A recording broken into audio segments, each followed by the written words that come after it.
மாமா நீ சொல்லு, என்னதுக்கு தான் இப்ப ராவித்துற கல்யாணம் பண்ணணும்னு? எப்படி கேட்ட?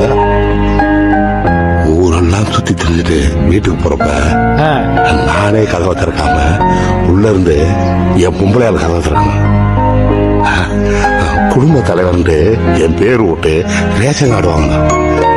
ஜோடியா நின்று போட்டோ எடுத்து அதை பிரேம் பண்ணி வீட்டுல மாட்டி வைக்கணும்.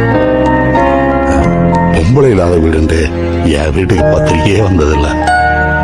எனக்கு பத்திரிக்கை வரணுக்குள்ளே இங்க அந்த விஷயத்துக்கு என் பொண்டாட்டியோட போய் நல்லா சாப்பிட்டு முயற்சி செஞ்சு கொலாரடியால என் பேரை கேட்கணும்.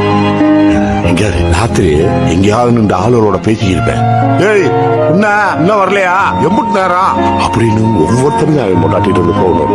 அதே மாதிரி எனக்கு என் பொண்டாட்டிட்டு இருந்து ஒரு போன் வரணும். இதெல்லாம் தாண்டி மாப்பிள்ளைகளா பிள்ளைய நடுவில் போட்டு நாங்க 2 பேரும் மாறி மாறி தட்டி கொடுத்துக்க, ஒருத்தர் பாத்துக்க, அப்படியே கண்ணை சொந்த தூக்கிறேன். அதுக்கு நாயோடாக பாடுபட்டு இருக்கேன்.